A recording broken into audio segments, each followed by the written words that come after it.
백들 테스트? 아니. 아니요, 처음 들어봤습니다. 아니요, 저도 백델 테스트요? 전혀 못 들어봤어요. 백셀. 백달 테스트? 처음 들어봐요.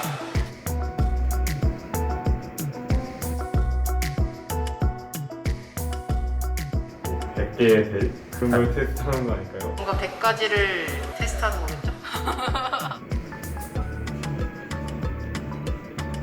전염병? 테스트? IQ 강사가 사회적 용어 같아. 영화 관련 용어인가요? 패턴이가 떠오르네요. 아, 네. 네. 여성분들이 얼마나 차지하고 있는지 이런 거 하는 거 아닌가요? 영화의 그 평점등을 평가하는 유튜브에서 영화 감독 좋아하는가? 관련 채널에서 들어본 적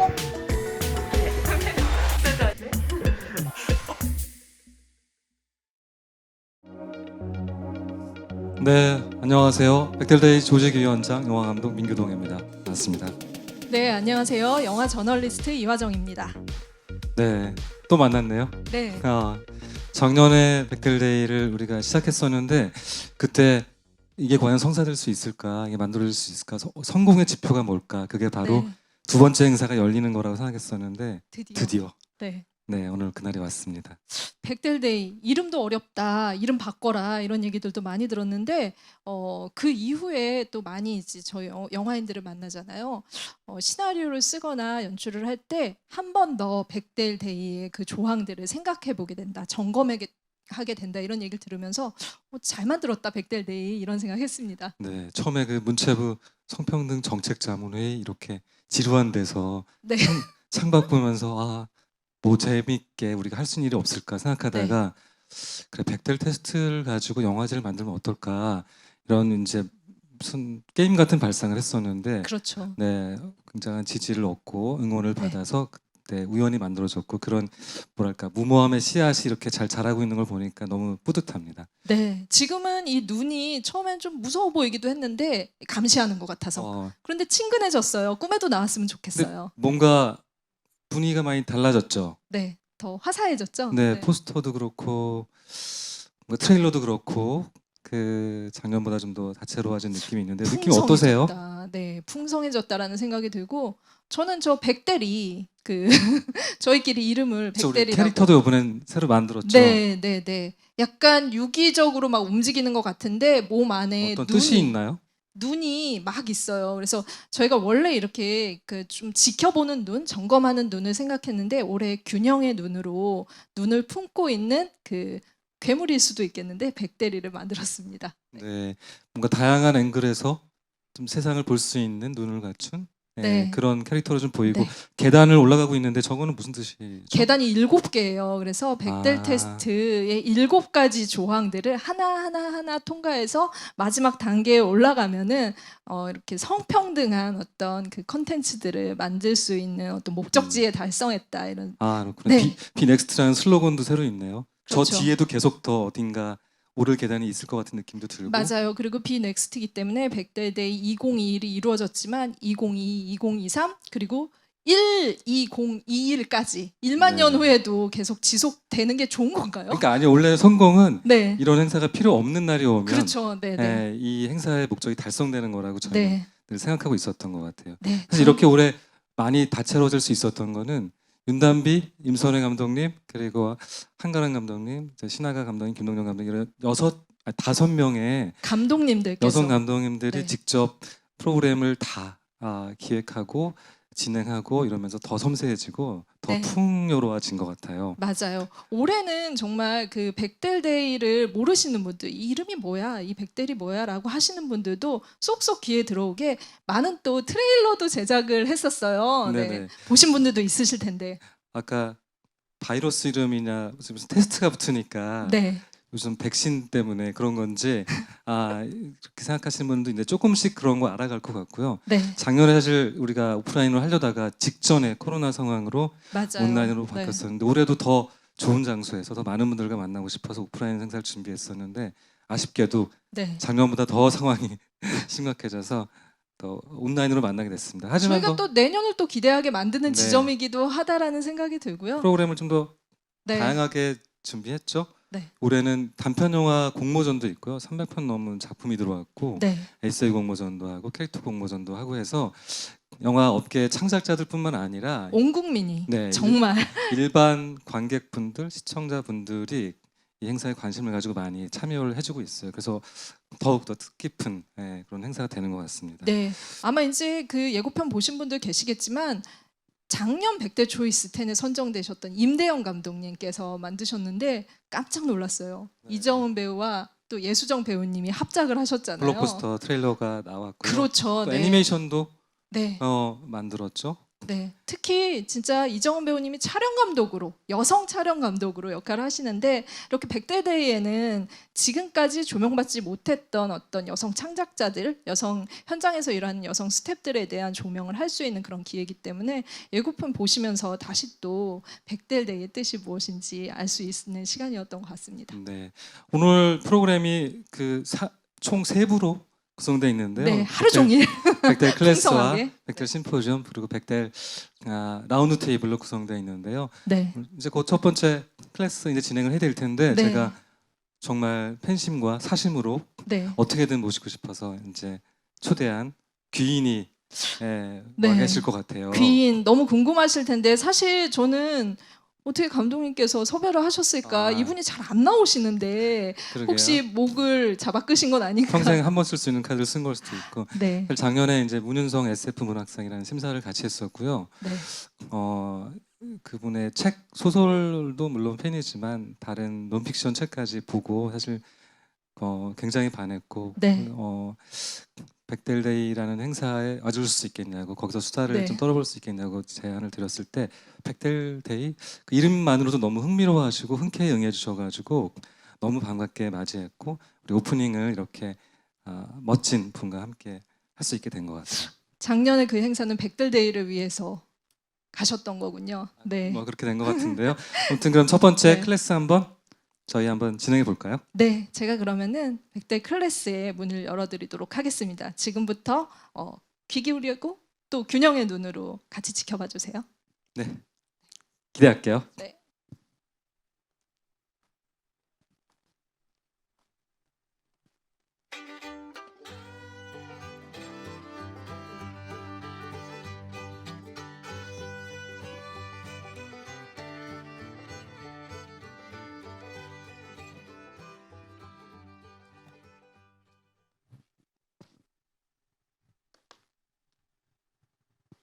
네, 올해 2회를 맞이하는 백델데이 그 마스터 클래스의 서막을 열어주시는 분은 바로 네, 한 번 이름을 들으면 절대 잊으실 수 없고 작품을 보시는 순간 빠져듭니다. 미래 세계로 김초엽 작가의 만남을 준비했습니다.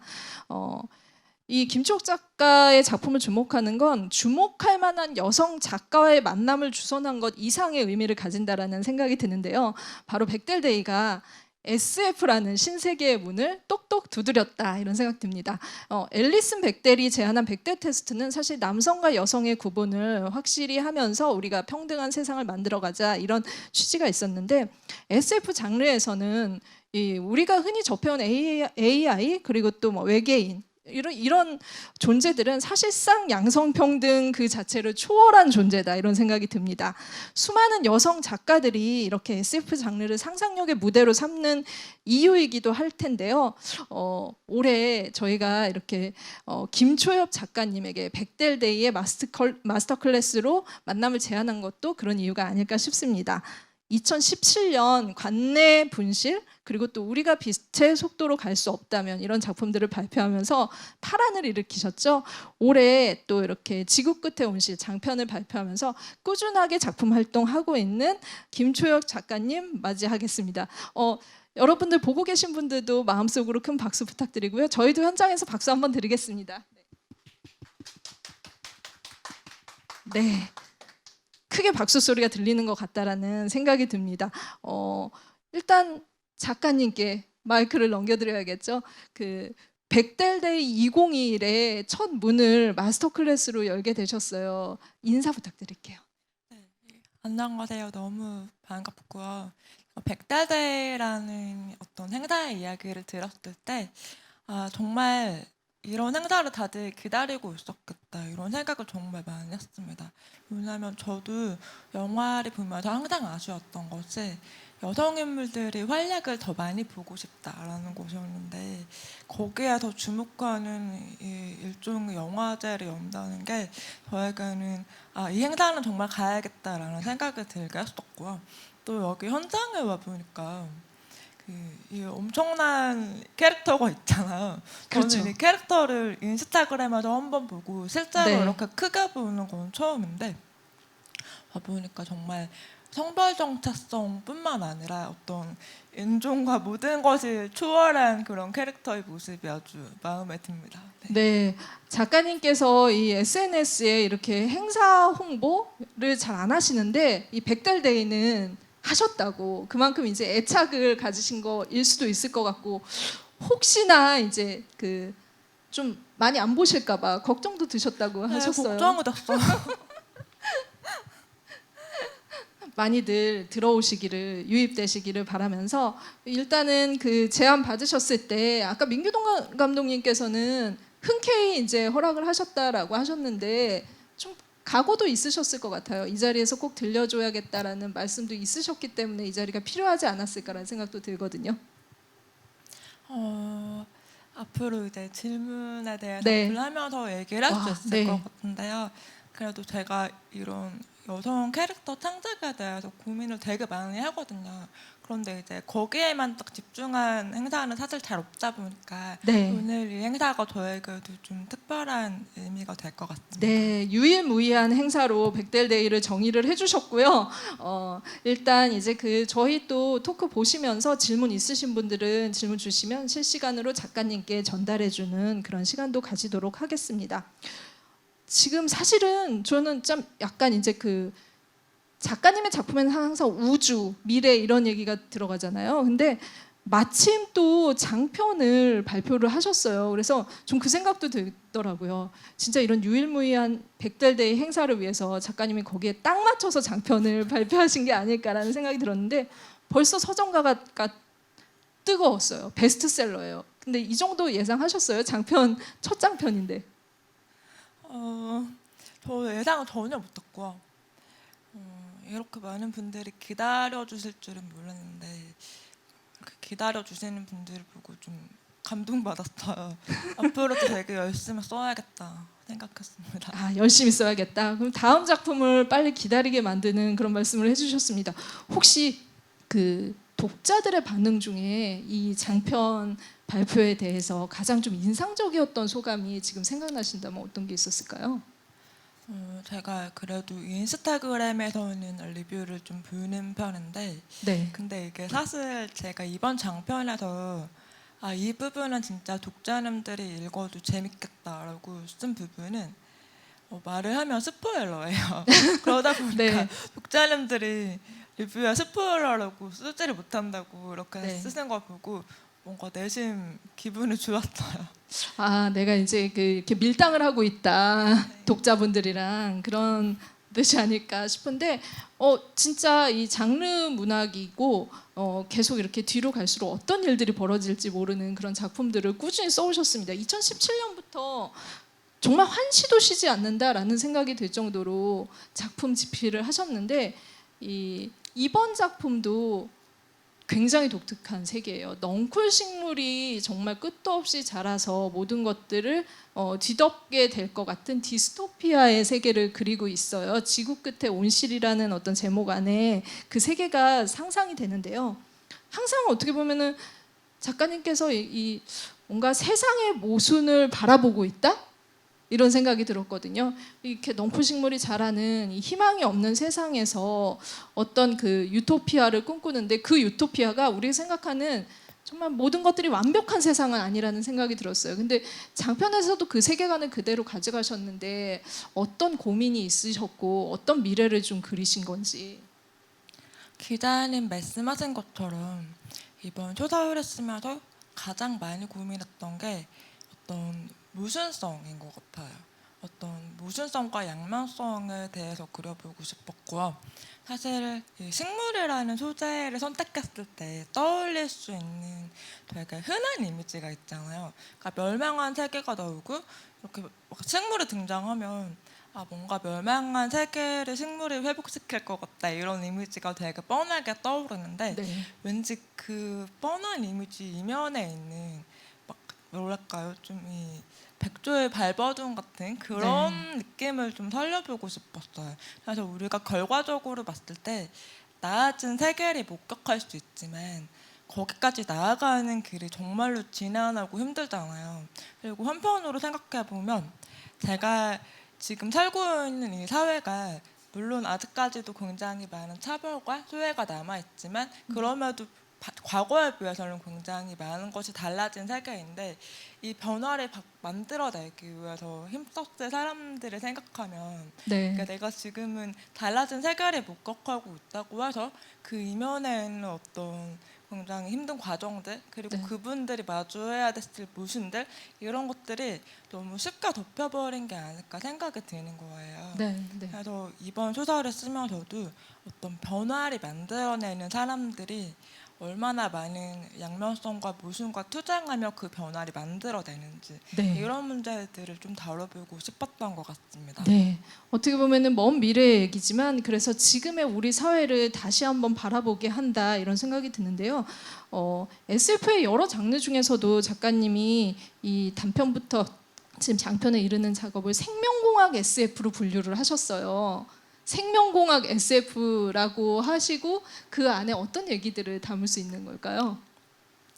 사실은 이게 생명공학 SF라는 게 진짜 있는 말도 아니고 네. 지금은 그렇게 별로 생각하지 않는 것 같아요. 약간 가운 입고 있으실 것 같은 그런 느낌, 글 쓰실 것 같은. 네. 맞아요. 그때는 저에게 이 SF 여러 장르 중에서도 뭔가 제 작품을 소개할 수 있는 그런 특정한 서브 장르를 좀 이야기해달라고 말씀하셔가지고 네. 막 머리를 막 쥐어짜내다가 그래도 생명공학이라고 이름을 붙이면 그나마 묶일 수 있지 않을까 생각을 했던 것인데 그건 좀 되게 예전에 했던 네, 네. 이야기이기도 하고요. 그 이후에는 좀 그런 게 있어요. 창작자분들은 대부분 비슷할 텐데 내 작품들의 어떤 라벨링이 붙잖아요.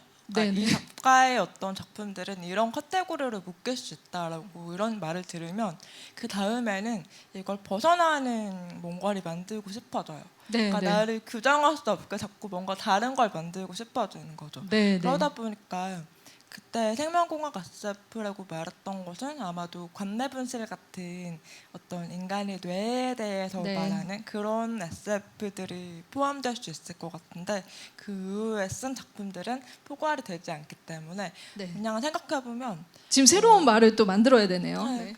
제 작품은 그냥 뭐 SF다 이렇게만 말할 수 있을 것 같아요. 네. 네. 거대한 범주에서 다시 이제 그 SF를 생각을 하시면서 SF 안에서도 다양한 작품들을 쓰고 계십니다. 근데 정말 이제 그 김초엽 작가님의 작품을 계속 보면서 드는 생각은 늘 그랬듯이 사실 지금까지 목소리를 가지지 못했던 여성들이 이 서사의 중심에 서 있다. 그리고 이게 지구 끝에 온실에 와서도 다르지 않다. 이 뭐 넝쿨 식물로 뒤덮인 어떤 이런 디스토피아적인 세상에서 이 막 여성이 활약을 해요. 막 호복화를 몰고 아니면 이제 그 정비술을 가지고 있고 이런 그 문장들을 볼 때마다 미래는 정말 우리가 그 여성이 소외되어 있거나 아니면은 제 역할을 하지 않았던 여성들이 어떤 역할들을 할 수 있겠다라는 어떤 이 디스토피아에서 희망을 가지게 된다 이런 생각이 들었습니다. 그래서 그 좀 여성 작가로서 이렇게 그 미래의 유토피아의 여성들을 전면 배치한 그런 이유가 있지 않을까 이런 생각 들거든요. 제가 글을 쓰기 전에 과학을 전공을 했었잖아요. 네네. 그런데 이제 이공계 분야는 여성이 정말 적은 분야거든요. 그래서 제가 그때 너무 아쉬웠던 게 이렇게 재밌는 전공을 이렇게 여성 여학생들이 적을까? 이런 음. 고민을 많이 했었어요. 그리고 나중에는 그 이유를 조금씩 알게 됐는데 아무래도 우리 문화에서 네. 그리고 우리나라만 그런 건 아니고 약간 세계적으로 여성에게 과학과 기술이 굉장히 허용하지 않은 조금 멀리하게 하는 그런 문화가 분명히 있는 것 같아요. 그리고 제가 그 고등학생 때 맨날 들었던 이야기도 그 여자 고등학교에 다녔는데 네. 선생님들이 항상 여학생들은 수학이 약하니까 뭔가 일단 전제로 이렇게 네, 깔고 네, 가는. 항상 그런 말씀을 네. 하시더라고요. 네. 남학생들에 비해 수학이 밀리니까 뭔가 다른 걸 열심히 해야 된다 이런 식으로 말씀하시는 걸 항상 들었는데 그런 것들이 점점 쌓이고 쌓여서 여성과 과학기술의 거리를 조금 멀게 만든 게 아닐까 저는 내심 생각을 하고 네, 있었거든요. 네. 그래서 항상 그렇게 여성과학자에 대한 아쉬움이 항상 있었어요. 네. 이 한마디 한마디 무심코 하는 어떻게 보면 선입견이 있는 그런 그 말들이 그 여성들의 어떤 직업의 이런 세계들도 제한을 한다라는 생각이 드는데 그래서 어떻게 보면은 그 제가 이제 그 SF는 어떻게 여자들의 놀이터가 되었나 이 책을 보면서 이 여성들이 그 SF 세계 안에서는 경찰, 과학자, 뭐 힘을 쓰는 농부 그리고 뭐 예술가에 이르기까지 너무 다양한 역할들을 하는 걸 봤어요. 굉장히 고민이 많으실 거라는 생각이 드는데 일반적으로 남성들이 하는 역할들에 다 대입을 시켜보는 거잖아요. 그런 것들을 작가님은 평소에 어떻게 생각하시면서 캐릭터를 만드실까? 네, 어떤 고민들이 또 있으실까? 실질적으로 그 인물들을 창조하실 때 어떤 과정을 거치시는지도 궁금합니다. 저는 일단 인물을 만들 때 기본형을 여성으로 잡고 시작을 하는 것 같아요. 네. SF의 많은 인물들이 너무 남자 캐릭터가 많다 보니까 물론 남자 캐릭터를 뭔가 매력적으로 만드는 것도 재밌어요. 작가 입장에서는 뭔가 여성과 남성 가리지 않고 다양한 캐릭터를 만드는 게 가장 재밌긴 하지만 그래도 제가 읽고 싶은, 제가 독자로서 보고 싶은 이야기를 생각했을 때 뭔가 기본형 여성인 그런 작품이 많았으면 좋겠다고 항상 생각을 했었거든요. 그래서 제가 앞서 우리가 빛의 속도로 갈 수 없다면 네. 쓸 때와 지금 지긋구치 운세 그리고 바로 다음 단편집까지는 기본형을 무조건 여성으로 잡고 여성으로. 작품을 네네. 쓰기 시작했던 것 같아요. 그래서 어떤 인물을 딱 떠올랐을 때 이 인물의 사회적으로 여성적인지 남성적인지를 굳이 생각하지 않고 네. 자유롭게 인물을 꾸린 다음에 그냥 이 인물에게 뭔가 여성으로 표지될 수 있는 뭐 이름을 준다든지 뭐 네, 그렇게만 설정을 하는 거죠. 그래서 여태까지는 그런 식으로 여성 인물들을 많이 써왔던 것 같고요. 네. 그리고 다음 작품부터는 아예 성별 자체가 표지가 되지 않는 인물들 네. 이런 인물들도 좀 써보고 싶고 남성 인물의 경우도 사실 그 모든 분들이 아시겠지만 여성들만으로 구성된 세계는 없잖아요. 그렇죠. 항상 네네. 남성분들이 함께 있기 마련인데 그렇다면 남성 캐릭터를 어떻게 짜야 우리가 이 작품을 통해서 조금 더 성평등한 세계를 그릴 수 네. 있을까 이런 고민도 사실은 많이 하고 있거든요.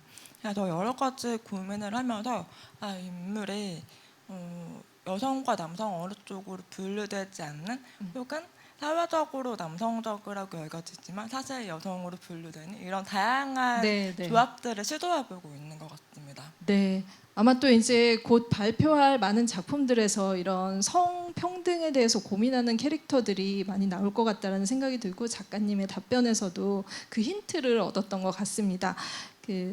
항상 지금도 말씀하셨지만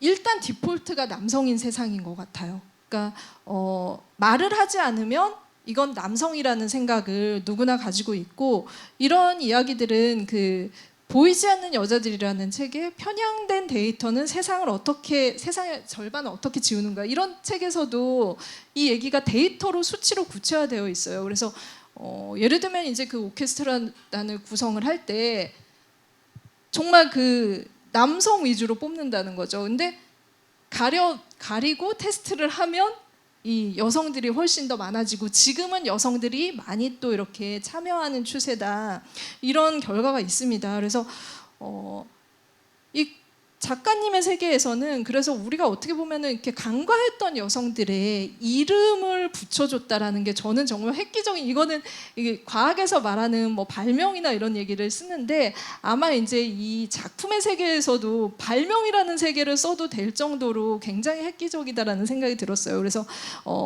그 이름들이, 그러니까 옛날에 할머니, 엄마, 이모 이런 사람들, 이런 인물들의 작품의 이름들이 하나하나 다 불려집니다. 그게 굉장히 쾌감이 크더라고요. 그래서 대명사로만 존재했던 여성들에게 이름을 찾아주는 일, 그것들, 특히 그 중에서도 우리가 이렇게 촌수로만 존재했던 여성들이 특별한 기술을 가진, 그리고 특별한 어떤 자기 분야의 확고한 일을 하는 과학자가 되거나 이런 것들을 만들어가는, 세상을 바꾸는 데 기여하는 것들도 아마 이제 김초혁 작가님의 작품이 가지고 있는 가장 획기적인 그 사고방식이 아닐까라는 생각 들었거든요. 그래서 그런 인물들을 끄집어낼 때는 아무래도 주변에 있는 분들을 잘 관찰을 하실 것 같은데 어떤 이유에서 할머니, 엄마, 이모들이 소환이 되는 걸까요? 네.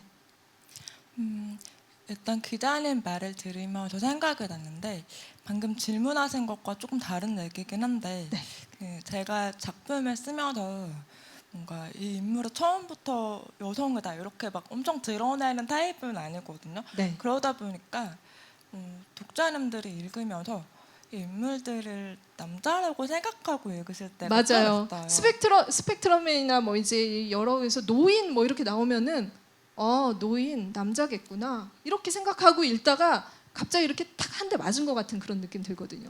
맞아요. 그렇게 말씀하시는 분들이 정말 많아서 이게 저는 사실은 노예라는 단어를 쓴 것 자체는 어떤 중립적인 느낌을 주고 싶은 네. 것도 있었지만 한편으로 이 노예를 당연하게 남성으로 읽지 않았으면 좋겠다 이런 생각을 내심 하면서 썼거든요. 그래서 네네. 그런 점들을 되게 인상 깊었다는 게 방금 생각이 났고요. 그 인물들을 쓸 때는 뭔가 실존 인물들을 막 그대로 따서 온다기보다는 최근에 이 페미니즘이 많이 부상하면서 많이 진행되고 있는 것 중 하나가 과거 여성들의 업적을 다시 발굴하고 다시 재평가하는 네. 일이잖아요. 특히 저는 글을 쓰다 보니까 여성 작가에 대한 아무래도 그런 재평가하는 일들이 많이 보게 되는데요. 그런 것들을 보면 항상 공통점이 있어요. 당대에 아무리 훌륭한 일을 했다고 해도 네. 그 업적이 지워지고 마는 그런 반복되는 일들이 벌어지는 것 같아요. 그래서 항상 제가 작품에서 뭔가 세대에서 세대를 건너가는 그런 네. 서술 방식을 좀 자주 쓰고 있거든요.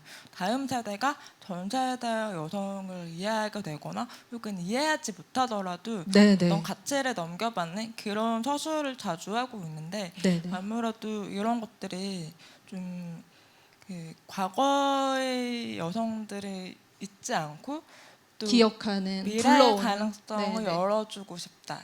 이런 생각이 조금 반영된 게 아닌가 싶고요. 네. 그래서 말씀하신 대로 어떤 책을 읽거나 아니면 뉴스를 보거나 하면서 어떤 여성 인물들의 업적 혹은 꼭 업적이 아니어도 일상 속에서 여성들이 하는 일들 이런 것들을 볼 때마다 뭔가 머릿속에 깊이 박아놓으려고 하는 것 같습니다. 네.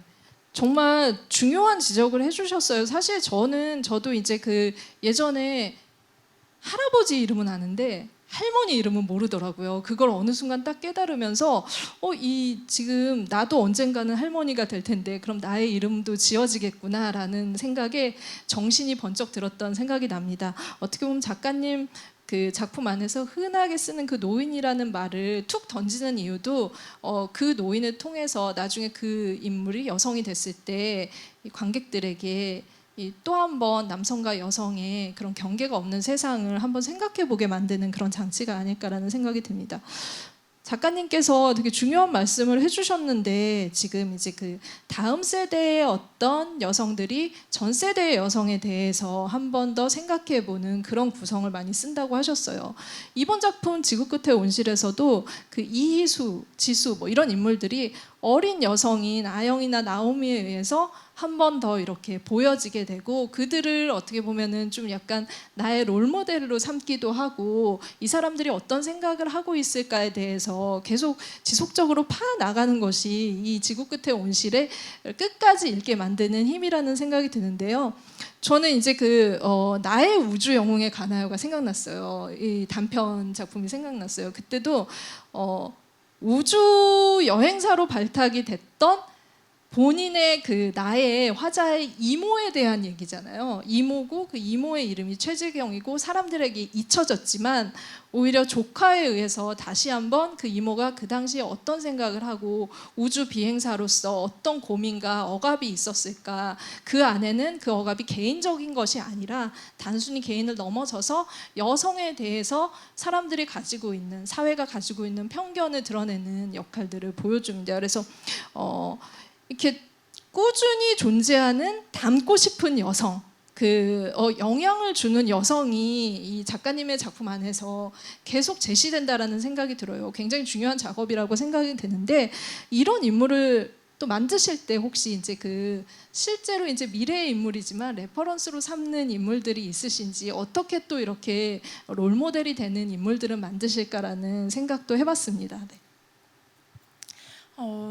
근데 저는 항상 한편으로는 이런 어떤 본받고 싶은 롤모델로 삼고 싶은 그런 여성 인물이 결함을 가지고 있다고 쓰는 걸 좋아하거든요. 네. 왜냐하면 그런 게 좀 있는 것 같아요. 페미니즘 부상 이후에 우리가 여성들의 업적을 재평가하고 그 여성들의 여성들이 했던 일들을 되돌아보면서 한편으로는 너무 완벽한 여성상만을 네. 어떤 우상으로 만들려고 하는 게 아닌가 하는 걱정이 조금 내심 들었어요. 그렇게 완벽해지지 않으면은 약간 결격 사유가 있는 것처럼 좀 억압을 한다는 거죠, 또. 네. 맞아요. 그러다 보니까 이 인물들을 짤 때 항상 뭔가 굉장히 완벽해 보이고 훌륭해 보이지만 사실은 어떤 치명적인 실수를 한다든지 치명적인 실수 어떤 좋다. 도저히 이해받을 수 없는 네. 어떤 특징을 가지고 있다든지 이런 특성들을 살짝 숨겨놓거든요. 네. 그래서 그게 되게 저에게는 중요한 지점인데 그러다 보니까 실존 인물이 그대로 반영되는 경우는 잘 없지만 네.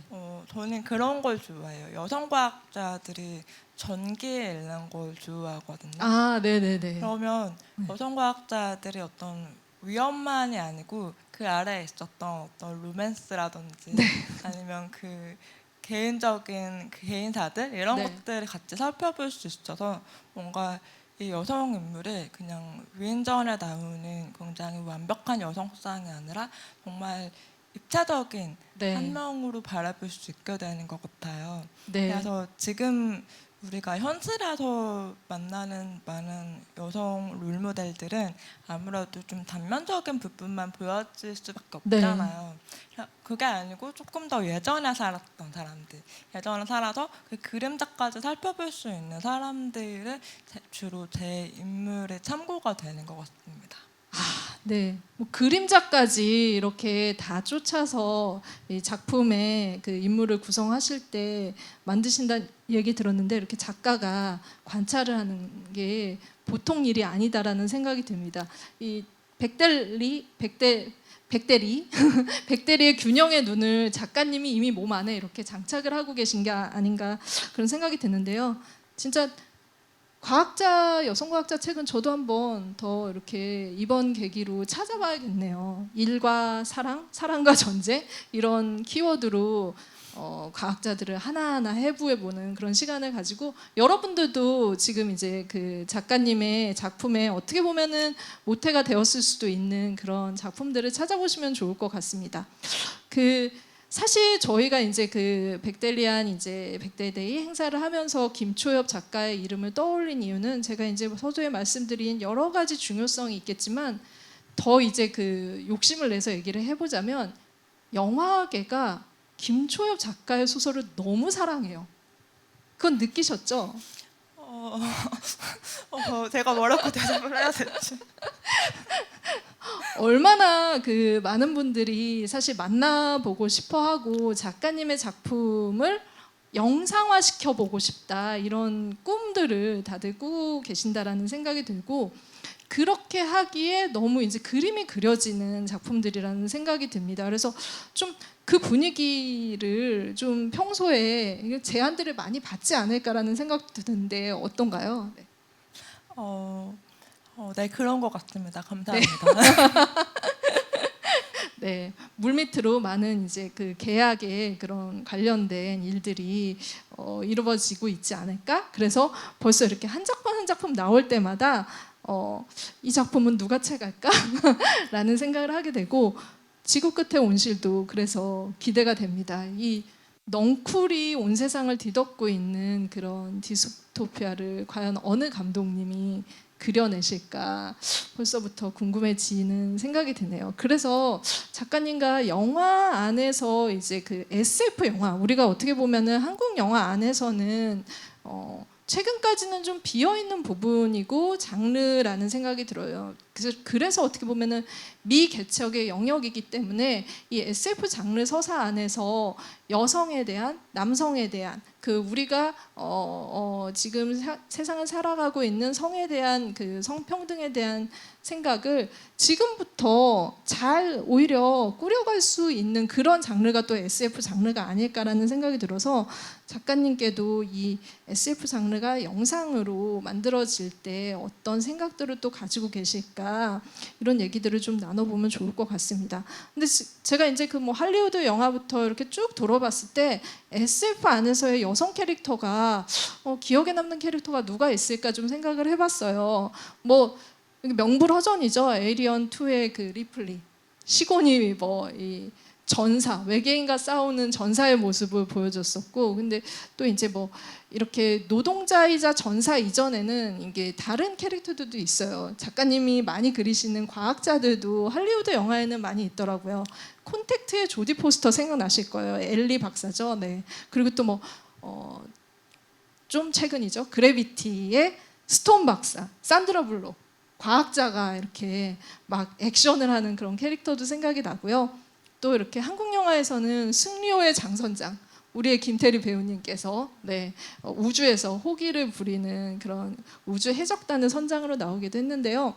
이렇게 그 SF 장르 안에서 여성 캐릭터가 굉장히 이제 많이 활약을 하고 있는데 작가님께서는 좀 이런 작품들을 보시면서 어떤 캐릭터를 좋아하실지 SF로 이제 만들어진 영화 중에 좀 이렇게 나 진짜 납득할 만한 캐릭터, 납득할 만한 세계관이야 라고 생각하신 그런 작품도 있으실 것 같거든요. 제가 이 백달대 행사에 오면서 뭔가 SF 영화 속에서 여성 캐릭터들이 어떻게 표현이 되었는지 그런 것들을 좀 알아봤었거든요. 네네. 철저한 조사. 네. 기자님이 말씀하신 그런 캐릭터들은 정말 잘 짜인 예시지만 사실은 정말 예시가 부족해요. 많은 경우에 남성 캐릭터가 활약하는 영화가 대부분인 것 같고 그리고 조금 아쉬웠던 게 그냥 뭔가 과거로 갈수록 정말 드물고 조금 최근으로 올수록 그런 그래비티 이런 여성 과학자들 이런 인물들이 조금 등장하는 것 같더라고요. 그래서 제가 되게 인상 깊게 본 것 중에 기자님이 아직 말씀 안 하신 건 매드맥스. 매드맥스가 우리가 흔히 생각하는 막 우주가 나오는 SF는 아니지만 어떤 아포칼립스 장르잖아요. 거기 나오는 여성들이 정말 현실적인 아포칼립스 여성이면서도 굉장히 그 안에서 여성이 할 수 있는 일을 정말 잘하는 이런 인물들로 그려졌다는 생각이 들었었고 사실 저는 SF 영화보다는 드라마를 좀 즐겨봐요.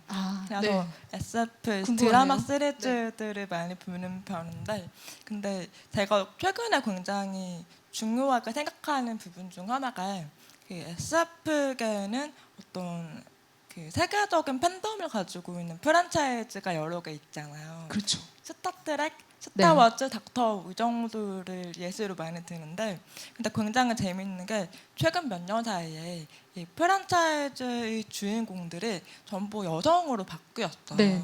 그래서 과거에는 뭐 닥터의 닥터가 나온다고 하면 여러 명의 배우들이 이 주인공을 연기하는데 전부 남자였거든요. 그렇죠. 네네. 그러다가 시즌이 바뀌면서 처음으로 여성이 주인공이 된 거예요. 그리고 스타워즈도 마찬가지죠. 계속 남성 주인공들이 주로 이렇게 등장하다가 처음으로 여성 주인공 레이가 주인공이 되고, 스타트랙도 예전에는 물론 여성이 많이 등장하는 드라마이긴 했지만 이렇게 여성 주연들만 등장하는 시즌은 또 인상 깊게 보이더라고요. 네. 그래서 이런 게 어떤 거스를 수 없는 시대의 흐름을 이야기하는 게 아닐까?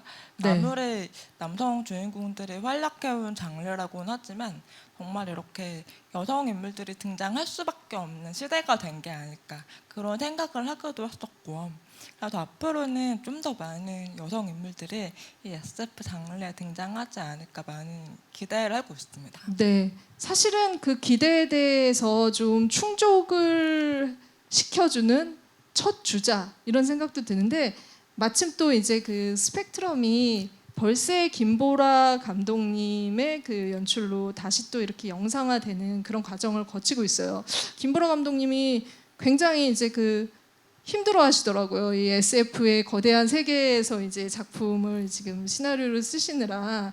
근데 이제 그 지금까지 보지 못했던 영역을 보여준다, 이런 것들이 특히나 이 나의 작품, 나의 창작물을 보여진다라고 했을 때는 약간 이제 그 관찰의 눈도 있으실 것 같고 원작자로서 가지는 기준점도 있으실 것 같거든요. 그래서 아까 이제 그 웃으시면서 말씀하셨지만 많은 제안이 들어오는 것 같고, 지금 이제 그 스펙트럼을 모두가 기다리고 있는데 어떤 또 이렇게 좀 과정들을 거치셨는지. 네. 제가 그 김보라 감독님의 스펙트럼을 하신다는 말을 들었을 때 정말 기쁘면서도 한편으로는 이거 영상화하기 엄청 힘들 것 같은데 생각을 했었거든요. 사실은 내가 이렇게 막 이 너무 어려워 보이는 세계를 거예요. 써놨는데 어떻게 제작비가 그림을 많이 들 것 어떻게 할 같은. 네. 그리고 막 루이의 모습이 어떻게 될 것인지 이런 게 저는 전혀 상상이 안 가는데, 뭔가 감독을 하시는 분들이나 아니면 영상 하시는 분들에게는 뭔가 작가와는 좀 다른 영상적인 상상력이 있는 것 같아서 그 점에 대해서는 제가 뭔가 코멘트를 하거나 이러지는 않을 것 같고요. 근데 약간 걱정이 되긴 했어요. 이게 정말 이게 잘 하실 수, 물론 잘 하시겠지만 이게 정말 어려울 것 같다, 이런 생각을 내심 많이 했었거든요. 네네. 그래서 김보라 감독님은 정말 공부를 많이 하시는 것 같고, 네네네. 제가 한 가지 인상 깊은 에피소드가 저번에 김보라 감독님 에피소드. 네. 좋죠. SF 내부의 어떤 도구들 이런 것들에 대해 질문을 하셔서 이제 같이 인터뷰 비슷하게 대화를 했었는데, 네. 그때 김보라 감독님이 보고 계시던 책 중에 하나가 양자물 이야기인 거예요. 그래서 제가 양자물 크리스토퍼 책을 논란에 봐도 이어서 네, 한국의 스펙트럼이 김보라. 어떻게 쓰시려는 거예요 네. 하고 걱정을 했었는데 아무튼 그렇게 정말 넓게 정말 다양한 네. 공부를 하고 계시더라고요. 네, 네. 그래서 저는 사실 걱정을 하지 않고 대신에 네. 그냥 독자님들 그리고 관객분들이 마음으로 같이 어떤 영상이 나올지 기다리고 있다 정도로 말씀드릴 수 있을 것 같아요. 또 하나의 독자로 네, 기다리고 있다. 그러나 네. 김보라 감독님이 지금 엄청 열심히 양자 물리학을 공부하고 있다라는 깨알 같은 에피소드도 말씀을 해주셨습니다. 그만큼 김초엽 작가와 김보라 감독의 만남이 여성 작가와 여성 그 감독, 그리고 또 이렇게 우리가 어떻게 보면은 한국 영화에서 아직은 많이 개척되지 않은 SF 장르를 향해서 나가는 미래적인 어떤 프로젝트이기 때문이지 않을까라는 생각이 드는데요. 혹시 뭐 이 스펙트럼 말고 저는 이제 살짝 그 얘기를 들었어요. 이 작가님이 이제 원작자이니까 이렇게 만들 때 판권을 계약할 때 지금의 이 여성 캐릭터들을 좀 남성으로 만들면 더 투자가 잘 될 것이다, 이런 제안들도 있다라는 얘기 들었는데, 지금 현실이 이런 현황, 제가 지금 수집한 현황이 맞는 건가요? 네, 이게 진행이 되고 있는 그런 것에 대한 이야기는 네, 아니지만 네. 분명 이런 판권을 계약하기 위해서 미팅을 하는 과정에서 그런 말을 하신 적이 있었고, 되게 많이 생각이 드는 거예요. 네. 그러니까 소설과 영화의 차이가 갑자기 확 실감이 되더라고요. 그 네. 소설이라는 거는 어디까지나 작가 혼자 쓰는 것이고, 물론 이 소설이 완전히 안 팔리거나 하면 작가뿐만 아니라 뭐 출판사도 조금은 손해를 보겠지만 그 자본의 규모라는 게 네. 정말 비교할 수 없을 만큼 정말 차이가 나잖아요. 그러다 보니까 영화가 좀 되게 보수적으로 간다는 느낌이 저에게는 좀 있어요. 네, 예리한 지적이십니다. 네. 관객들이 아주 원하는 것만을 타겟팅하는, 그러다 보니까 이 남성 배우처럼 이렇게 반드시 성공을 보장하는 그런 배우들을 좀 원하는 게 아닐까 싶은 그런 조금 씁쓸한 기분이 그렇죠. 들더라고요. 네, 네. 어떻게 보면은 코로나 이제 그 전 지구적인 이 재앙이죠. 코로나로 인해서 투자가 이렇게 예술 분야에는 좀 더 위축되고 있는데, 그럴수록 작가님 말씀하신 것처럼 이렇게 확실하게 보장된 곳에만 자본이 몰리는, 그래서 여성 서사나 이런 그 성평등한 서사들이 예전에 이렇게 좀 이렇게 만들어지려고 하다가 조금은 이렇게 감소되고 있다는 생각이 들어서 오늘 김초엽 작가님 말씀을 들으면서 다시 한번 우리가 좀 정신 바짝 차려야겠다 이런 생각을 하게 됩니다.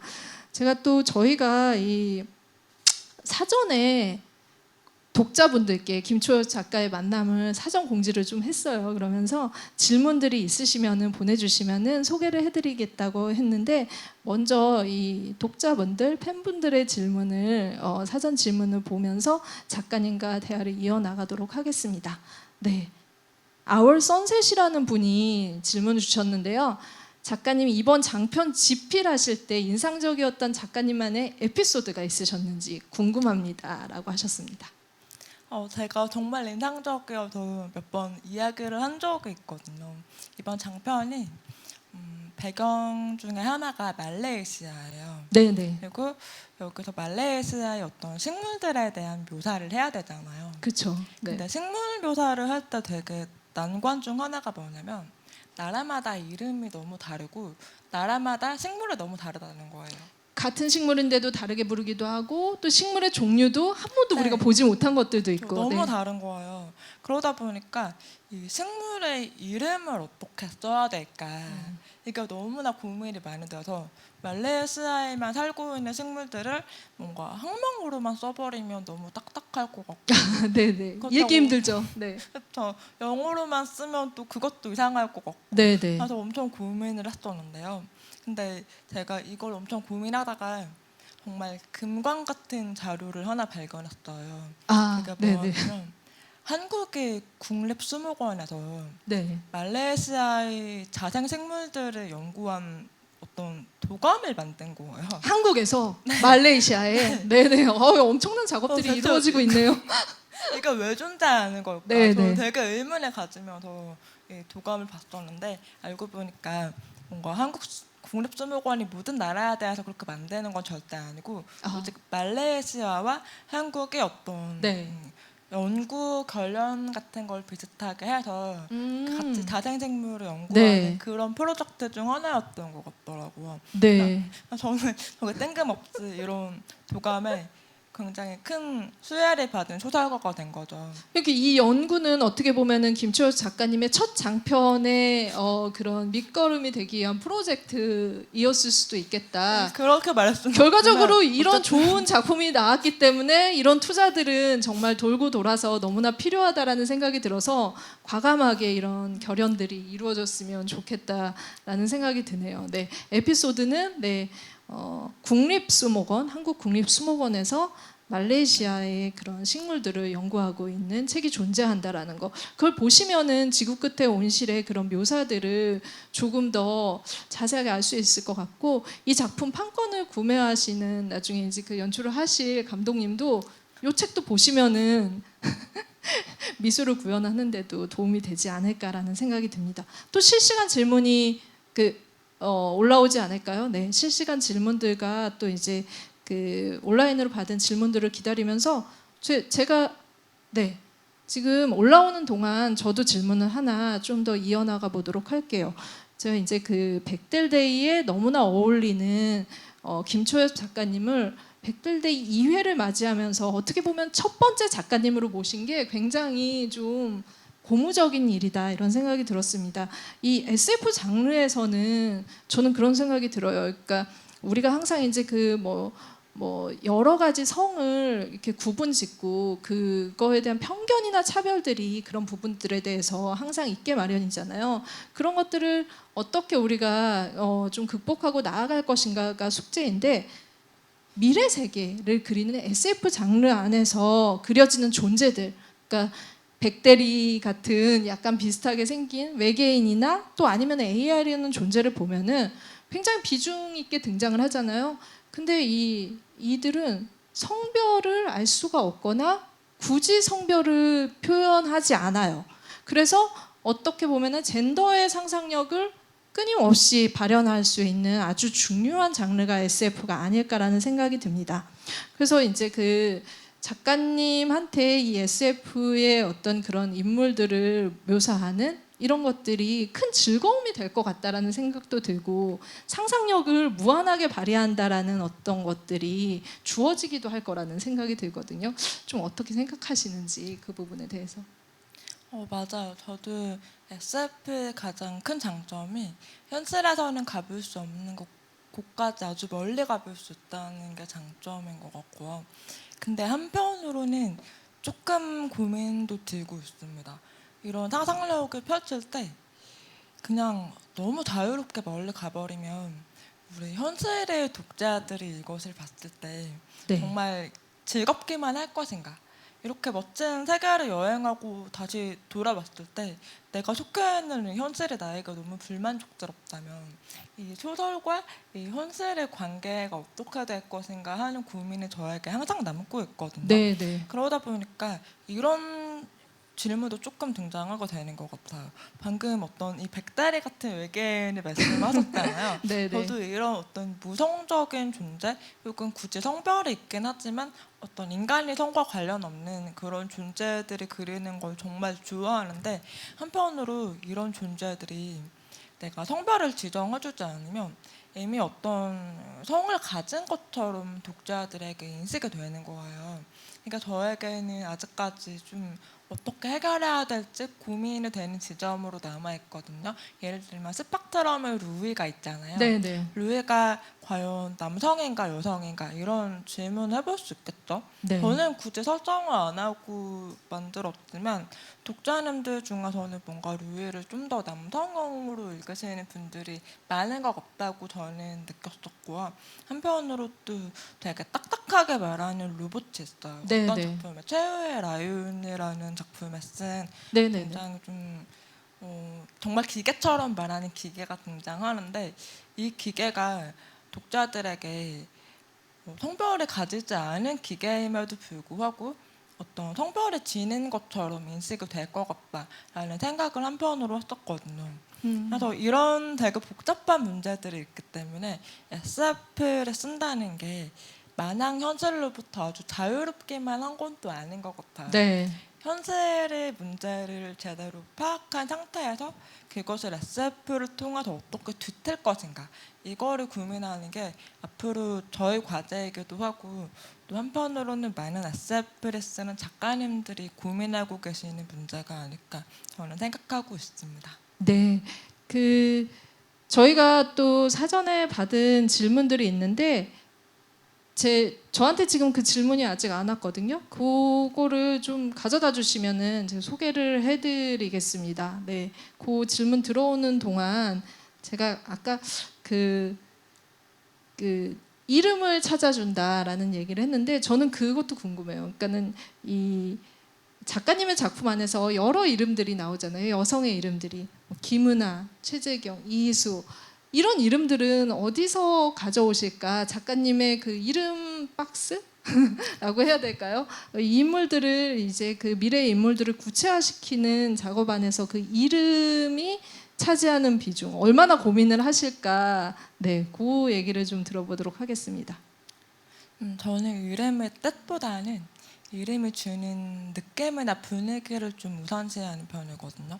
그리고 말씀하신 대로 어떤 이름 박스 비슷한 게 있어요. 아 있어요. 네. 제가 이런 뭐 아이패드에 네, 저장해놓은 그런 메모에 그냥 어떤 이름이 쓰면 좋겠다 이렇게 저장을 해놓은 목록들도 있고, 또 한편으로 저는 인물들을 좀 다국적으로 되도록 구성을 하려고 하는 편인데요. 네. 한국인 이름은 제가 이미 잘 알고 있으니까 그렇게 막 서치까지 해볼 필요는 없지만, 외국인 이름은 그냥 상상만으로 쓰면 되게 이상한 이름이 나올 수 있잖아요. 네. 그래서 이게 막 한국인이 다른 해외 드라마나 영화에 등장했을 때 뭔가 어색한 이름을 갖게 되는 네, 이런 네. 사태를 피하기 위해서 뭔가 인물의 국적이 정해지면 실제로 그 국적이 사람들이 사용하는 이름을 계속 서치를 해보는 것 같아요. 아, 네. 어떤 나라든지 뭔가 그런 통계가 있거든요.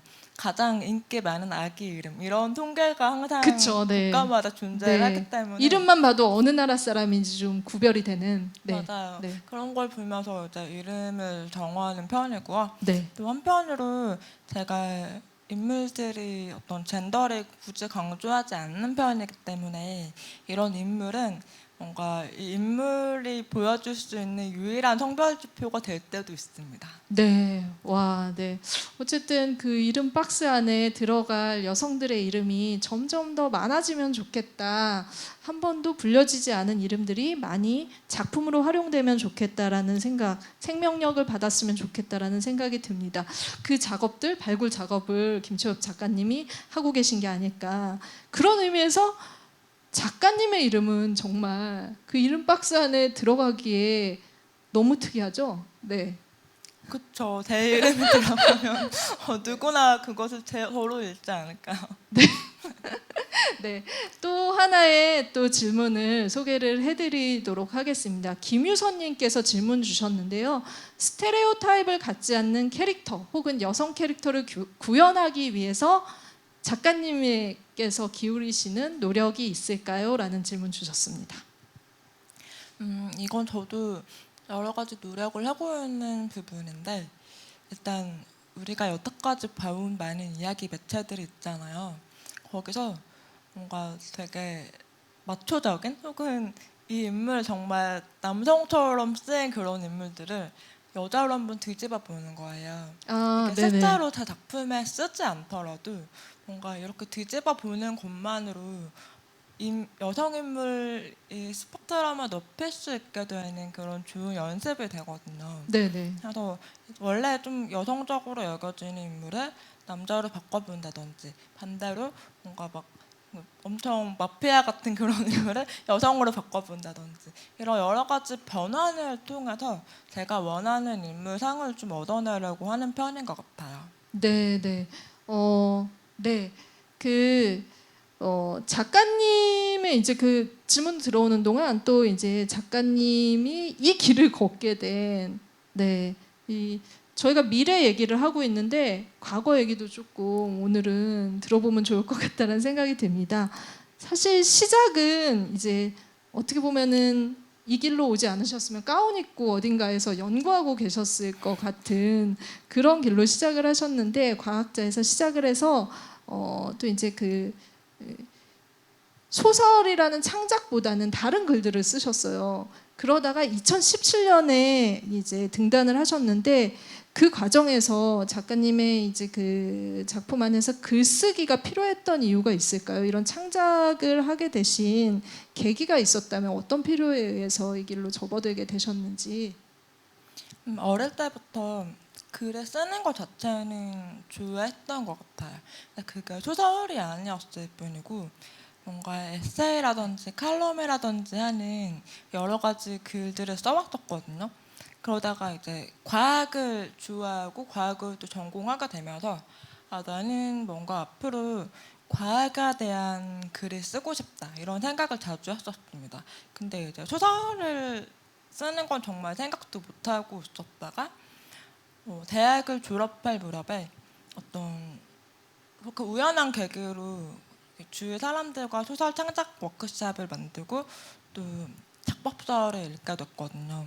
그러다 보니까 내가 뭔가 어떤 취미나 내가 잘하고 싶은 일을 할 때 처음부터 너무 잘하지 않으면 포기해왔구나라는 생각이 문득 드는 거예요. 네. 아마 그런 분들이 저처럼 좀 계실 것 같아요. 내가 뭔가 뭐 기타를 쳐보고 싶다라든지 어떤 새로운 운동을 해보고 싶다라고 했을 때 딱 시작했을 때 나에게 별로 재능이 느껴지는 것 같지 않으면 그냥 포기해버리는 이런 타입이 있거든요. 제가 네네. 조금 그런 타입이었는데 소설을 쓰기 시작하면서 내가 처음부터 너무 잘 쓰려고 했구나. 정말 이런 번쩍이는 재능 같은 건 사실 존재하지 않는 건데도 불구하고 소설 쓰기는 그냥 내가 재능이 없다고 생각해서 너무 제대로 시도조차 안 해봤구나 네, 라는 네. 생각이 뒤늦게 드는 거예요. 네. 그래서 그때부터 공부를 좀 해서 쓰기 시작했죠. 소설이라는 것도 여태까지 쌓여온 많은 스킬과 여러 장르적인 그런 합의가 있는 분야고 그런 것들을 잘 공부를 하면 소설도 비록 막 처음부터 천재적으로 쓰지 못하더라도 네. 잘 점차 늘어갈 수 있는 거구나라는 생각이 들어서 그때부터 이렇게 쓰기 시작한 게 정말 우연히 흘러 지금까지 흘러. 오게 된 것 네. 같습니다. 어떻게 보면 2017년 이후에 정말 짧은 시간이에요. 4년이라는 시간 동안 그 SF 장르 안에서 김초엽이라는 이름이 열어준 무한한 가능성의 자리를 확보를 하셨다라는 생각이 들고 그런데 특별한 재능이 없어도 시작하고 연마할 수 있다라는 굉장히 희망적인 말씀을 해주셔서 지금 글을 쓰고 싶어 하시는 분들한테는 이 말이 굉장히 지푸라기가 되지 않을까라는 생각이 듭니다. 사전 질문들을 조금 더 본격적으로 살펴보는 시간을 가져보도록 할 텐데요. 캐릭터의 특징의 영감은 어디서 받는지가 궁금합니다. 여성 캐릭터의 서사를 탁월하게 늘려주고 계신 것 같은데 어쩌다 장르 소설을 쓰게 되셨는지도 궁금합니다 하셨습니다. 지금 작가의 길로 접어든 이야기를 들려주셨는데 그 작가 안에서도 장르 소설 쪽으로 이렇게 집중하게 되신 이유를 말씀을 들어보도록 하겠습니다. 두 번째 질문에 답을 하자면 원래 저는 장르를 좋아했어요. 그러니까 책을 많이 읽는 편이었는데 굳이 장르를 가리지 않고 순문학이라고 부르는 책도 읽긴 읽었지만 내가 정말 좋아하는 건 장르 소설이다라고 처음부터 인식을 하고 있었던 것 같아요.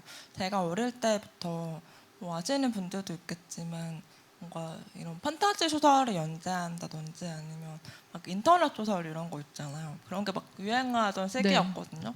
저도 되게 자연스럽게 이런 걸 보고 자랐고 소설이라는 게 굉장히 진지한 메시지만을 담는 도구가 아니라 그냥 사람들에게 너무 즐겁고 어떤 다른 세계를 여행하고 오는 그런 즐거움을 선사해 줄 수 있는 그런 도구구나.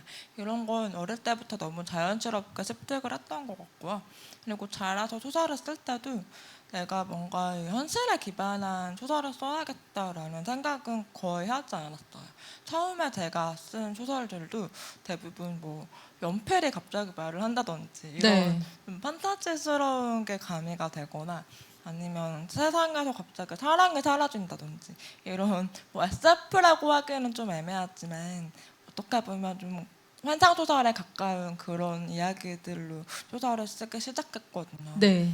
그래서 정말 자연스럽게 장르를 쓰게 된 것 같고 네. 지금은 이 SF라는 장르가 저희 배경이나 혹은 제가 주로 작품을 끌고 나가는 그런 미스터리 기법과 잘 맞는다고 생각을 해서 지금도 SF 장르를 되게 잘 맞다고 생각하고 있습니다. 네. 진짜 작법에 대한 질문들이 굉장히 많은데 지금 이제 그 장르로 들어오게 된 계기에 대한 말씀을 해주셨고 또 이제 이런 그 작품 쓰실 때 영감은 어디서 얻으시나요? 그 SF를 쓰고 싶은데 어떤 공부를 해야 될지 모르겠어요. 참고하시는 책도 추천해 주시면 좋겠습니다. 이렇게 말씀을 하셨습니다. 또 이제 비슷한 질문으로 정말 그 SF 장르를 쓰기가 어려울 것 같은데 지구 끝의 온실은 상상만으로 쓰신 건지 아니면 따로 영감받은 게 있는지 이 두 질문 같이 대답해 주시면 좋을 것 같아요. 저는 SF를 쓸 때 두 가지 방법 중 하나를 보통 고르는데요. 하나는 먼저 과학적인 소재를 발견하고 거기서 파생될 수 있는 이야기를 쓸 때가 있어요. 그럴 때는 주로 어떤 그냥 흔하게 알고 있는 과학적 지식이 아니라 최근에 좀 제시된 과학적 개념이라든지 우리가 학교에서는 잘 배우지 않는 좀 특이한 과학적 소재 이런 걸 발견했을 때 이걸 이렇게 풀어보면 이야기가 될 수도 있겠다라고 이렇게 이어지는 경우가 있습니다. 아마도 관내분실이 좀 그런 예시가 아닐까 싶은데, 관내분실은 제가 이 소설을 구상하던 시기에 마인드 업로딩에 대한 과학 기사를 읽었어요. 네, 그래서 네. 마인드 업로딩이 어떻게 세부적으로 과학적으로 구현될 수 있는지에 대한 기사를 보고 이것을 소설로 옮겨보자라고 네. 해서 쓴 작품이고요. 그것보다 조금 더 자주 쓰는 방식은 먼저 이야기를 구상하는 거예요. 그러니까 이야기 흐름 혹은 내가 쓰고 싶은 인물 혹은 내가 상상하는 것 중에 뭔가 마음에 드는 장면들 이런 것들을 먼저 떠올리고요. 이 장면들까지 도달하기 위해서 어떤 이야기가 있어야 되고 어떤 SF적인 소재들이 동원이 되면 좋을까 이런 식으로 작품을 쓸 때도 있는 것 같습니다. 그 하나의 예시가 지구 끝의 운실은 조금 그런 편에 가깝지 않을까 싶은데, 지구 끝의 운실을 쓸 때 제가 제일 먼저 떠올린 장면이 어떤 고립된 네. 공간이 있고 그 안에 어떤 과학자가 갇혀 있어요. 그리고 이 과학자가 세계를 구하기 위한 연구를 하는데 그 바깥의 사람들이 이 고립된 공간을 지키는 거예요. 이런 장면을 먼저 떠올린 다음에 이 장면이 하나의 이야기가 되기 위해서는 그 전까지 어떤 이야기들이 펼쳐지고 또 어떤 소재가 들어가는 게 좋을까 이렇게 역으로 구상한 작품들이었거든요. 그래서 사실 이렇죠. 지구 끝의 운실이라는 어떤 전체적인 줄거리를 구상한 다음에 세부적인 디테일은 제가 자료조사를 통해서 채우는 거예요. 네. 그러다 보니까 여러분이 만약에 SF를 쓰고 싶다라는 생각이 드셨을 때 내가 과학을 잘 모른다고 해도 네. 이건 공부를 통해서 충분히 채워넣을 수 있는 부분이거든요.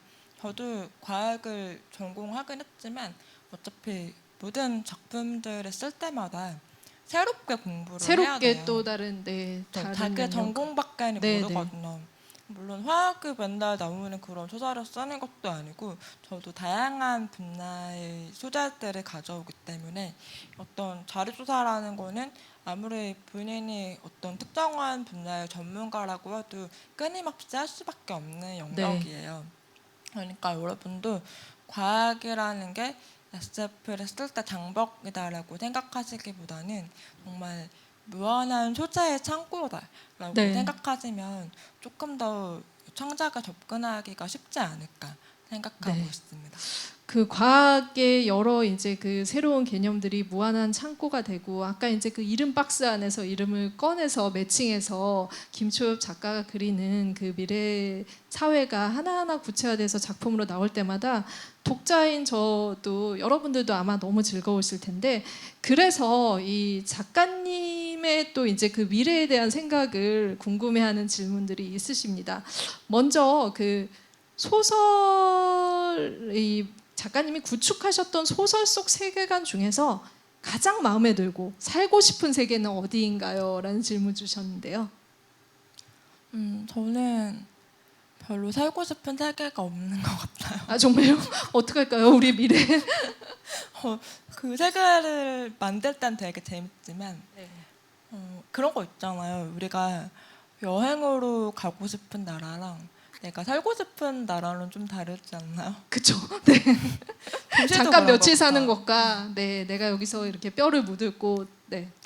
한국 가서도 좀 저는 그렇게 느끼는 게 뭐 예를 들어서 뭐 서울이라는 도시는 저에게는 그냥 일하거나 놀러 오기에는 되게 좋은 도시지만 네네. 살라고 하면은 조금 망설여지는 그런 네. 곳이거든요. 약간 그런 것처럼 이 작품 속의 세계들도 내가 잠깐 가서 여기를 보고 오기엔 너무 좋지만 살고 싶진 않다. 이렇게 답변 드릴 수 있을 것 같습니다. 네, 김초엽 작가님은 그 그리신 작품들 중에서 굳이 가서 살고 싶은 데는 없다. 내 집이 좋다라는 말씀을 하셨습니다.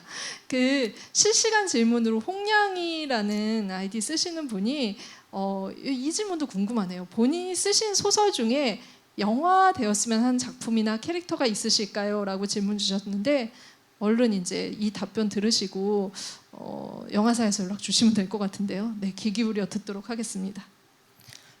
일단 우베 속 수록작 중에 얘기를 해보면 네, 나의 우주영웅에 관하여 네, 최재경 이모가 영상화 되었을 때 네, 뭔가 좋을 것 같아요. 그 바다로 뛰어드는 장면이나 이런 것들은 네. 저도 쓰면서 굉장히 시각적으로 많이 생각을 했던 장면이거든요. 아, 네, 제가 모든 작품에 대해서 그렇게 시각적인 구현을 하진 않는데 그 작품은 되게 이런 명확히 대비되는 시각적 이미지를 계속 상상하면서 쓴 작품이에요.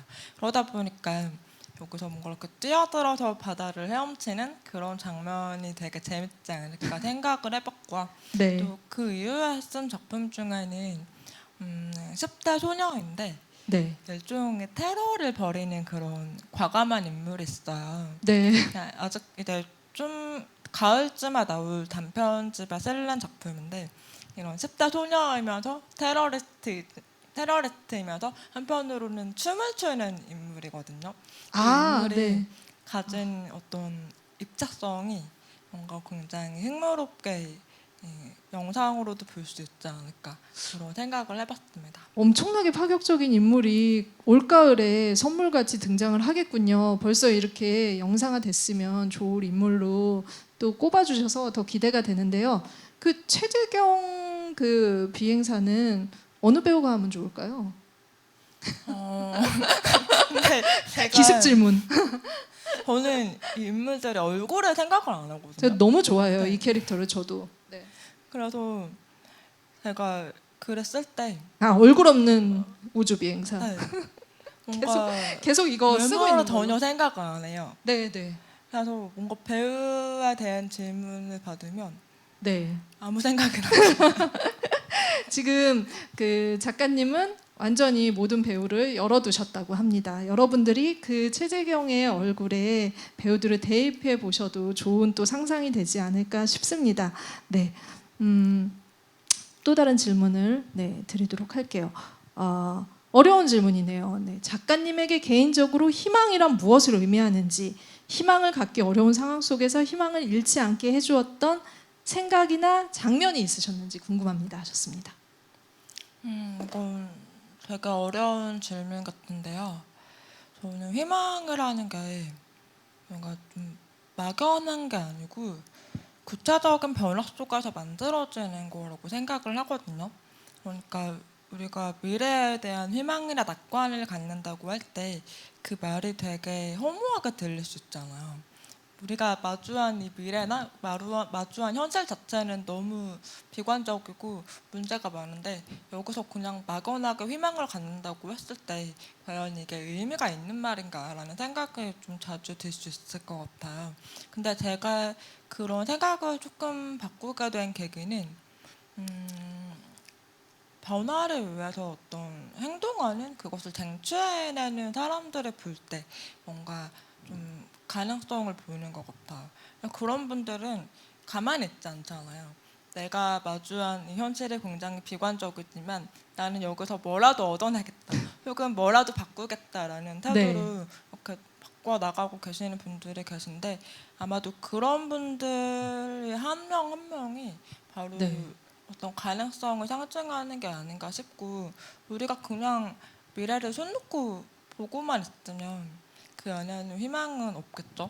그래서 제가 작품을 쓸 때도 어떤 세계에 맞서거나 세계의 변화를 이끌어내는 사람들을 주로 쓰려고 하는데 아마도 그 인물들에게서 어떤 가능성을 보고 독자님들이 이 작품을 보면 뭔가 희망이 느껴지는 것 같다라고 말씀하시는 게 아닐까 생각하고 있습니다. 네, 알겠습니다. 저희가 좀 희망을 쏙쏙 찾아보는 그런 위안을 받는 작가님의 작품을 통해서 그런 분들도 사실은 많을 거라고 생각하고 저 역시 그 이름들이 호명될 때마다 희망을 보고 있습니다.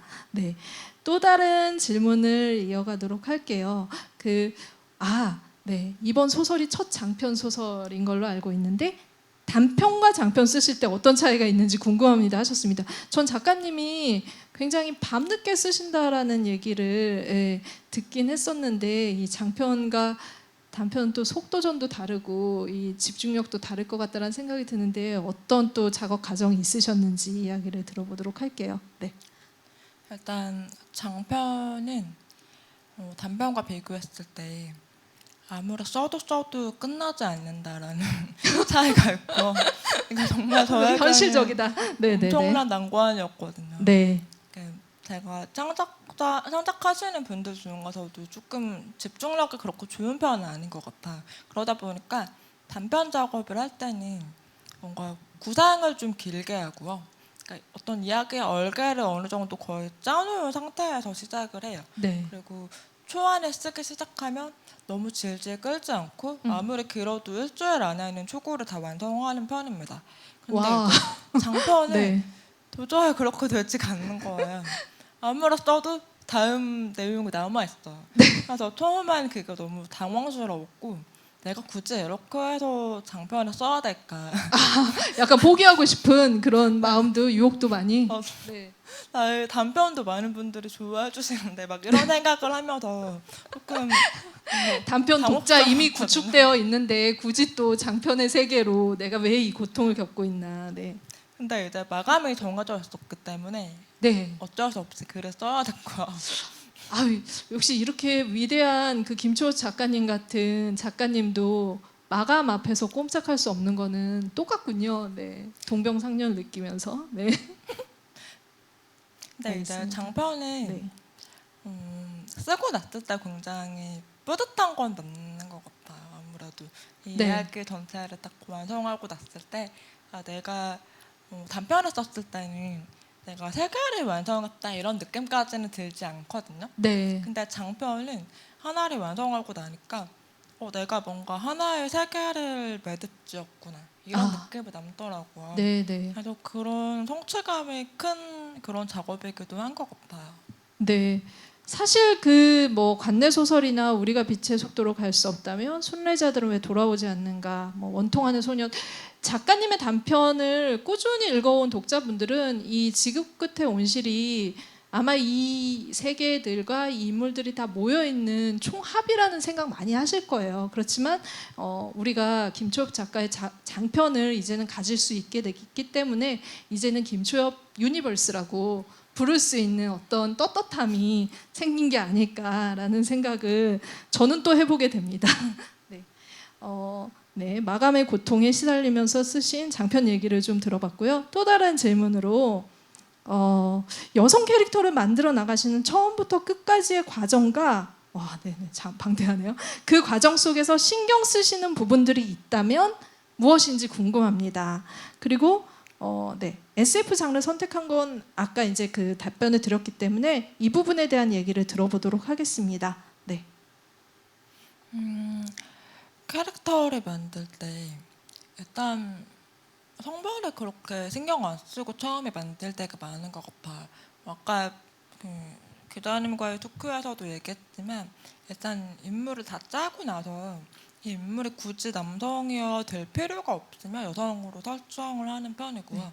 그리고 인물은 제가 예전에는 과학자 인물을 정말 많이 썼는데 제가 가장 편하게 써지는 인물이기도 네네. 하고 또 이렇게 호기심과 탐구정신을 지닌 인물들이 주요 이야기를 이끌면 이야기 전개가 되게 잘 되거든요.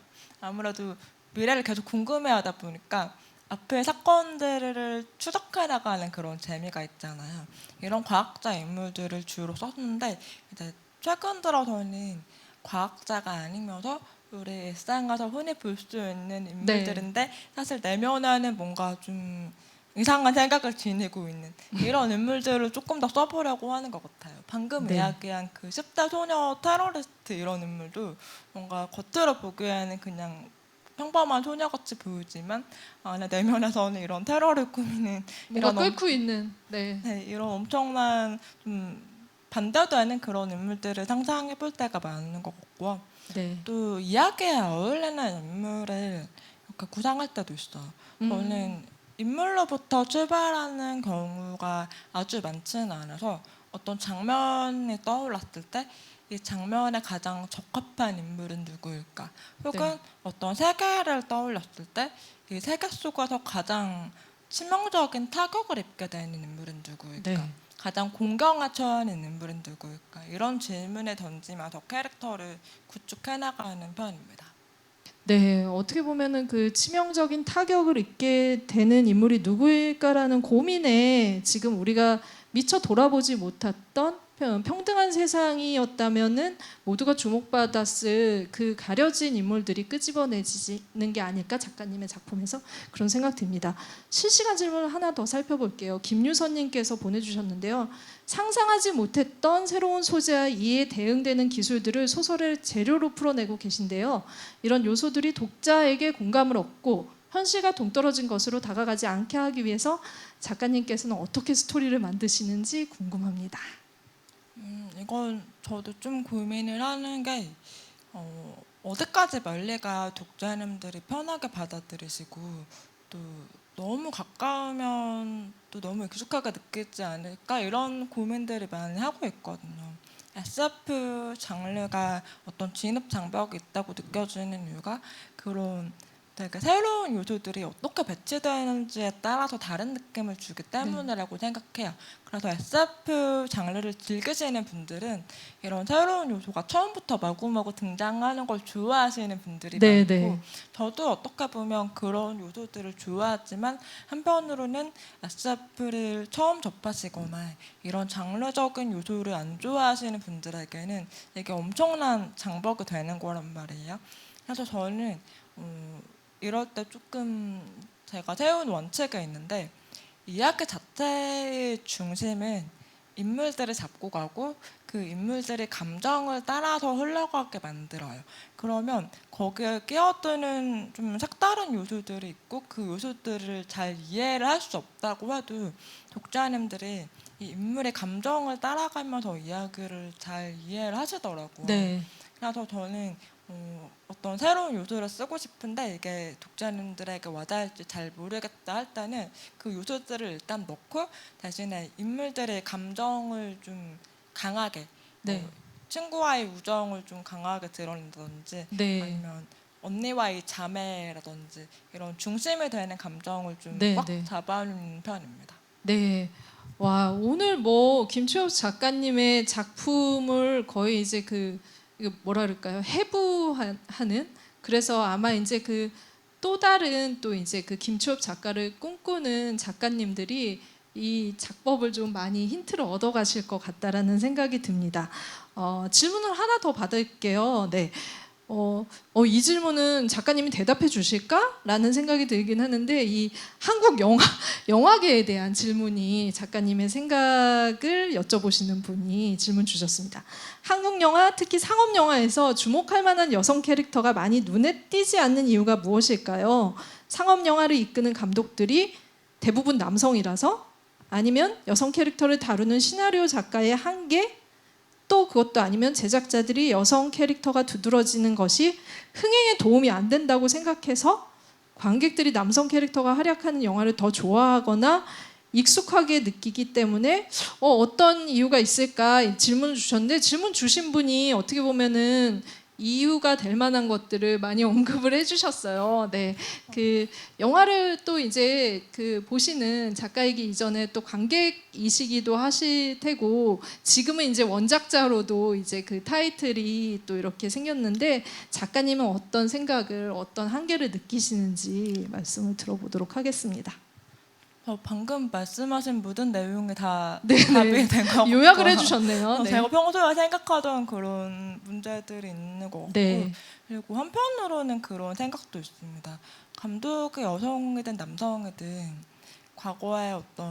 과거와 지금을 비교해봤을 때 과거에는 여성 관객들조차도 어떤 여성 영화를 그렇게 선호하지 않거나 혹은 네. 봤을 때 좀 저평가하는 성향이 분명 있었다고 저는 생각을 해요. 그러니까 영화계에만 한정된 게 아니라 분명 다른 예술 분야에서도 네. 조금은 그런 성향이 있었던 것 같고 실제로 여성 관객들의 남성 배우나 혹은 남성의 이야기를 선호하는 그런 성향이 있었던 것 같습니다. 그러니까 뭔가 잘못됐다 이렇다기보다는 그렇죠. 저도 분명 네. 그런 분위기 안에 있었고 그냥 사회적 분위기가 그랬던 거죠. 근데 이제 그게 최근 몇 년간 여성 관객들의 여성 영화를 보자라는 분위기가 생겨나면서 저는 정말 많은 변화가 생겨났다고 네. 생각하거든요. 그러니까 문학계에서도 마찬가지예요. 과거 물론 문학계에서는 여성 작가들이 훨씬 더 일찍 활약을 시작했지만 그럼에도 불구하고 현재처럼 여성 독자들이 적극적으로 여성 작가를 지지하는 분위기는 또 새로운 현상이거든요. 네. 그러다 보니까 이렇게 과거에는 없었던 여성 관객이나 여성 독자들의 여성 창작자들을 지지하는 현상 이런 것들이 저에게는 되게 새롭게 느껴지고 이런 변화들이 앞으로도 더 많은 여성 캐릭터들과 여성의 서사를 가져올 것이라고 생각하거든요. 그래서 문제점은 이미 질문하신 분이 네, 말씀을 다 해주셨으니까 네. 앞으로는 이렇게 우리 여성 관객들 그리고 여성 관객들뿐만 아니라 그냥 모든 관객분들이 여성 서사를 읽으면서 그러니까 많이 볼수록 더 재밌어져요. 제가 네, 많이 네. 느낀 건데 이런 사회적 분위기에서 남성의 이야기에만 재미를 느끼는 그런 식으로 우리가 훈련되어 온 관객인 것 같아요. 그러다 네. 보니까 여성의 이야기에 재미를 붙이는 것도 점점 많은 연습이 필요하고 계속 보다 보면 더 재밌어지거든요. 네. 이런 변화들이 이제 관객과 창작자가 함께 상호작용하면서 일어날 수 있는 게 아닐까 생각하고 네. 있습니다. 너무 중요한 말씀 해주셨어요. 우리에게 그 근육이 생기도록 연습을 창작자도 그리고 관객들도 같이 해나가는 그런 시간들을 거치면 저희 백델데이도 없어질 수 있습니다. 이렇게 많이 준비 안 해도 되고 백델데이가 없는 세상이 올 거라는 생각이 드네요. 네, 그 스펙트럼에서 그 외계의 생명체 로이가 희진한테 그는 놀랍도록 아름다운 생물이다 이런 얘기를 했는데 정말 우리 그 지구상에 사는 모든 사람들이 아름다운 세상이 아름답게 보일 수 있도록 그렇게 평등한 어떤 그런 가치관을 가지는 그런 세계가 됐으면 좋겠다라는 생각이 들고 그 미래의 세계를 만드는 그 과정들을 창작하는 작가가 오늘 우리가 모신 김초엽 작가가 아닐까 이런 생각이 듭니다. 정말 우리가 김초엽 작가님의 속도로만 갈 수 있다면 그 디스토피아라도 그때 살만할 것 같다라는 생각이 들어요. 작가님은 이제 뭐 살고 싶은 데는 없다라고 하셨지만 저희는 한번 그 세계로 가볼까 합니다.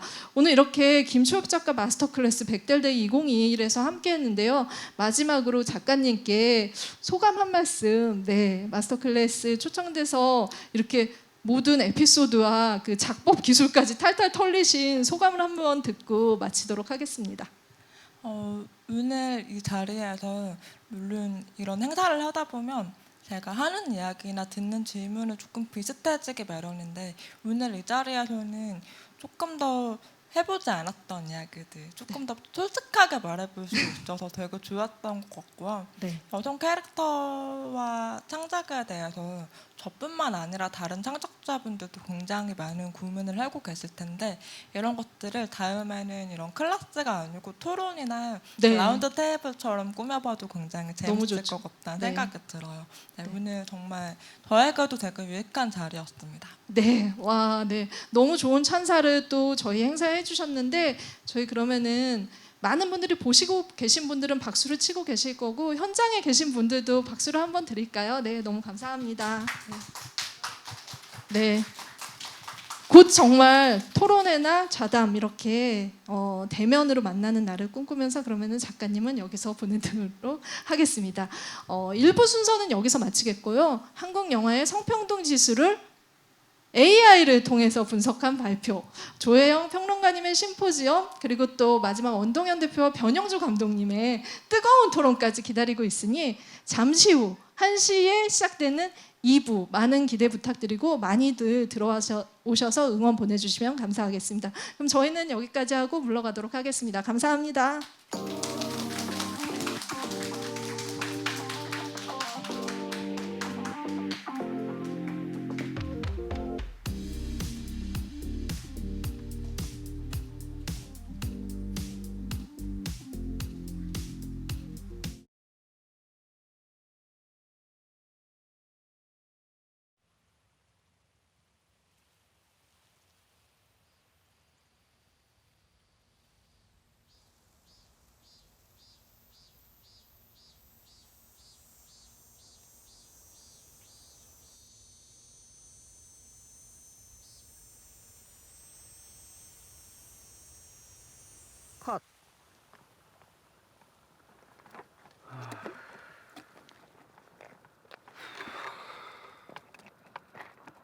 아, 더워 미치겠다. 인서트 이렇게 많이 안 쓸 것 같은데. 많이 덥지? 찰감님 더 찍으시나요?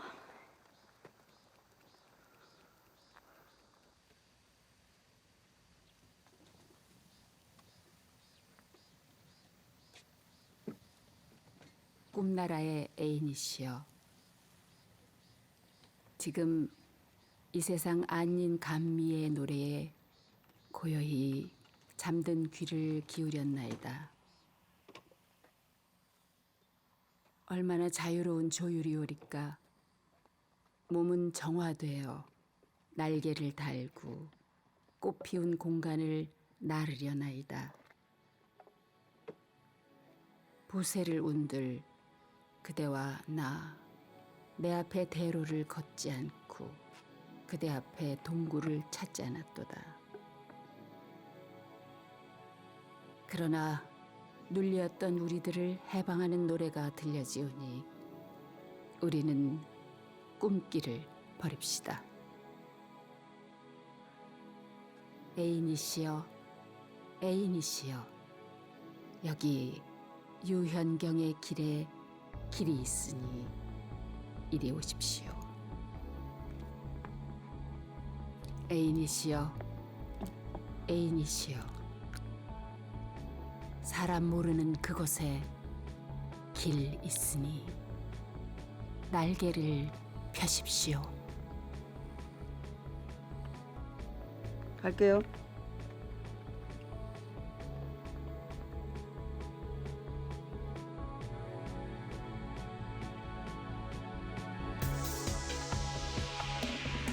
롤링.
양성평등 주간을 맞아 작년에 이어 올해도 백델데이가 여러분들을 찾아갑니다. 한국영화감독조합과 문화체육관광부가 함께하는 백델데이 2021.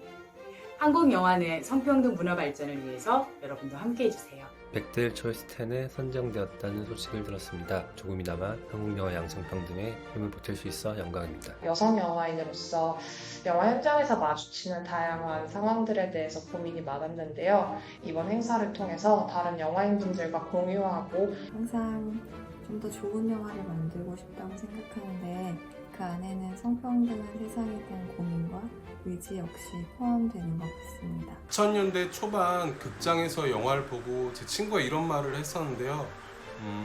후대 사람들은 2000년대 한국엔 남자밖에 안 살았다고 생각할지도 몰라?